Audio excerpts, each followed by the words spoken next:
Are you wondering which herbal remedies are safe for you during the breastfeeding years? Today we're going to talk about 7 botanicals that are safe for you during the nursing years to help you overcome mastitis, the common cold, anxiety, and even a little bit of depression. If we haven't met, welcome to my channel. I'm Tara Gregorio, certified women's herbal educator and mama of twins.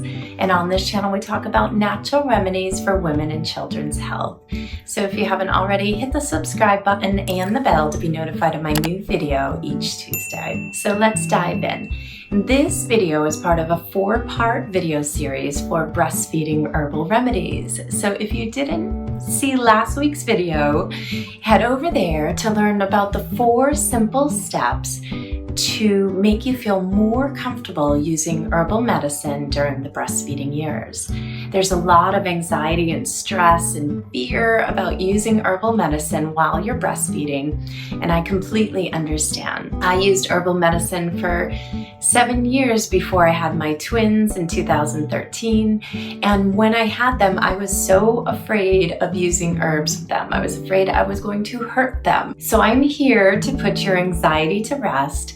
Some herbs, a lot of herbs actually, are safe to take during the breastfeeding years. And many moms, if you're like me, prefer the natural route rather than conventional medication when it comes to taking care of your children. So before we begin, I do have a handout that summarizes all these botanicals along with dosing and links to the products that I love, the 26 herbal remedies during the breastfeeding years for just $10. I'll leave the link below if you want that quick handout today. So all of these botanicals are class 1, level 1. They're safest to use during the breastfeeding years. If that seems foreign to you, go back to video 1 where I talk about the different categories of herbs and how I choose botanicals when it comes to helping clients during the breastfeeding years. So head over to that video. So number 1, marshmallow root. Now you might not be familiar with marshmallow root,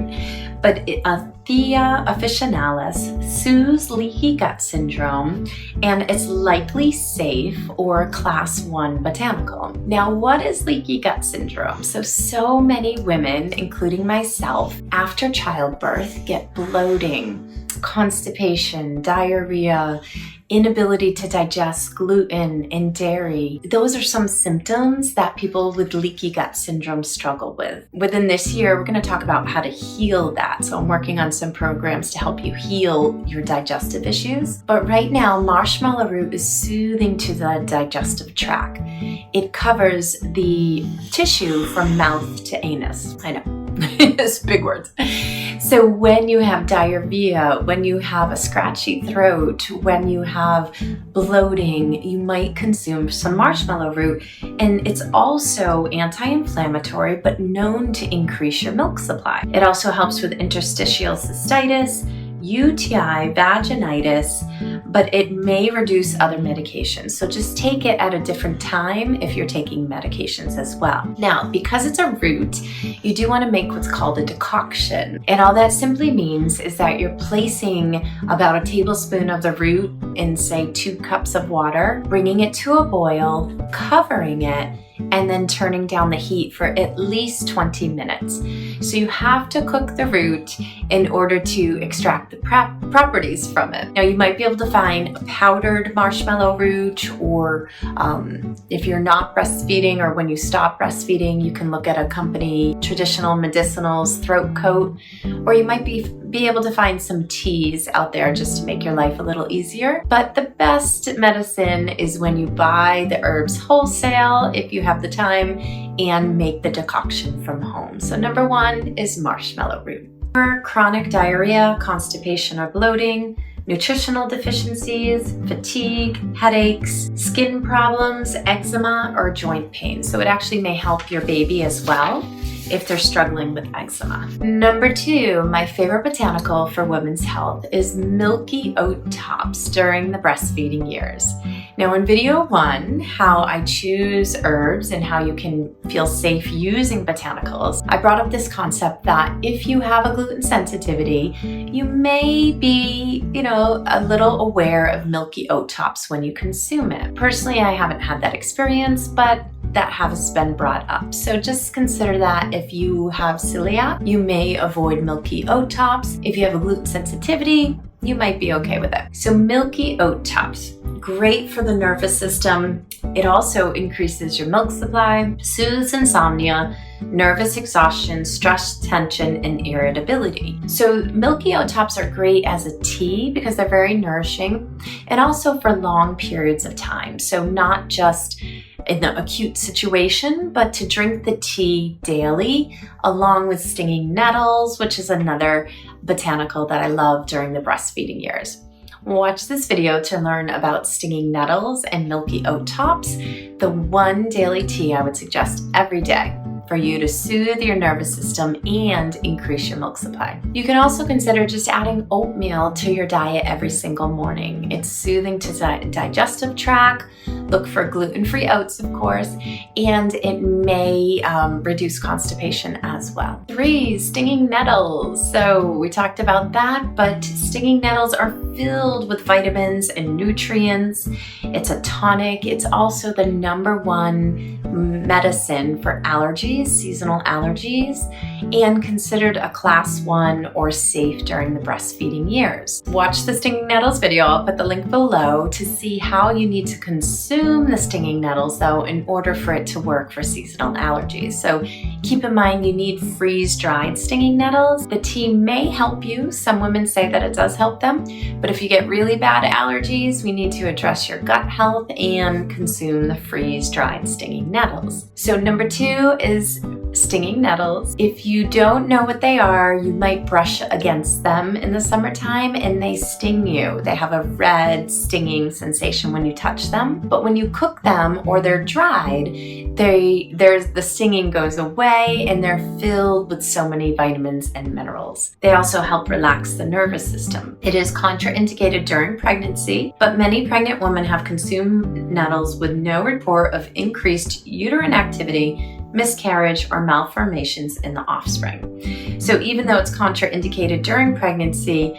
some women have consumed it with no contraindication. So great for acne, fatigue, anemia, iron deficient anemia, menstrual irregularities, pelvic congestion, reduces sugar and caffeine cravings, and prevents osteoporosis and varicositis. If you have something sugary, it's nice to have a couple of stinging nettle teas with that sugar to help balance your blood sugar for the day. And some of the craziness postpartum is due to blood sugar dropping, so just keep that in mind. The stinging nettles will help reduce that dropping, and also if you can consume a healthy fat, protein, and carb at each meal, then that will help as well. So when you're craving something sugary, notice that you're just lacking energy and seeking it through the sugar, and think of getting some fat or healthy protein in your diet to reduce the sugar cravings. Number 4, ashwagandha. Ashwagandha is so huge right now. Watch this video where I talk about ashwagandha and the benefits during the breastfeeding years. So why is it so popular? It's an adaptogen, it's a sedative, pain reliever, and anti-inflammatory. It can help with chronic pain, acute pain, anxiety, depression, fatigue, headaches, insomnia, PMS, PCOS, and stress. Soothe and also soothes anxiety. So I talk about ashwagandha a lot in this channel because it's super popular.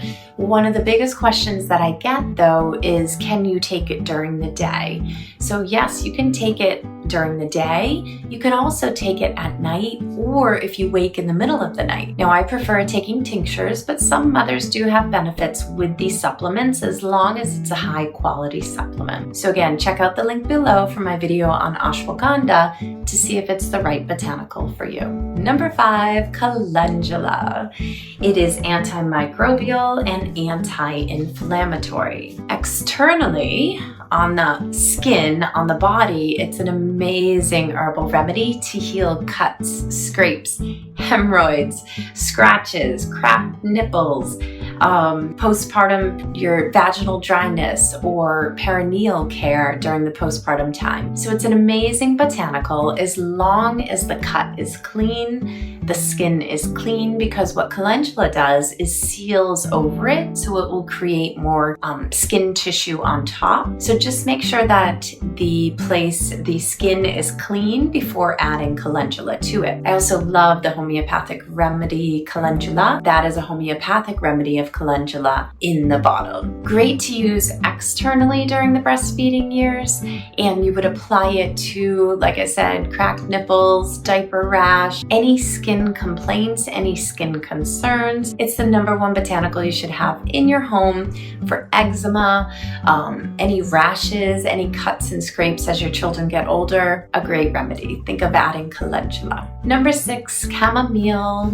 It's a nervine, anti-inflammatory, carminative, which means it helps with bloating and digestive issues. It increases your milk. It relaxes the nervous system, helps with pelvic pain, endometriosis, abdominal pain, headache, insomnia, PMS, and restlessness.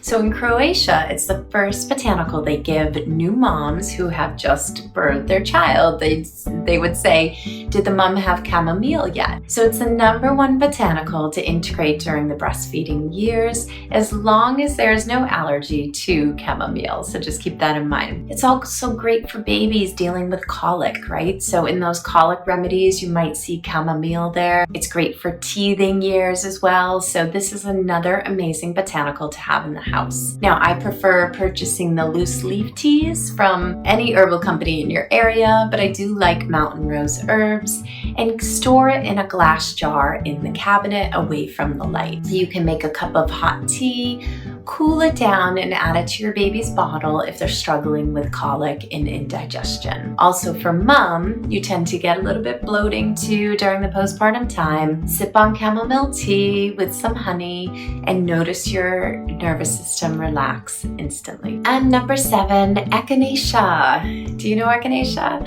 So safe to take during the breastfeeding years, especially if you feel a cold coming on. Often moms don't know what to do when they get sick. This is one remedy. You could also integrate the marshmallow root too if you get a scratchy throat. Echinacea is anti-inflammatory, antimicrobial, great for the lymphatic system, for mastitis, UTIs, and upper respiratory infections. So if you get mastitis, watch this video for my #1 homeopathic remedy to stop mastitis fast. So the homeopathic remedy plus echinacea will help reduce that inflammation. Now keep in mind, mastitis is typically because we're doing too much and we're exhausted. So make sure you ask for help if you're experiencing mastitis. So that's it. Was that helpful?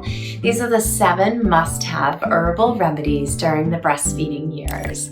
Keep in mind, I have a handout for you below that's just $10 that summarizes all of this. And then I also have a postpartum recovery checklist to help you recover from pregnancy faster using herbal medicine and Pilates exercises. So this video is part of a 4-part video series. Watch video 1, which was how to use herbs safely during the breastfeeding years. And next, we're going to talk about the most popular questions I get, my breastfeeding advice to new moms. So watch for those 2 videos as well in this series. Thank you.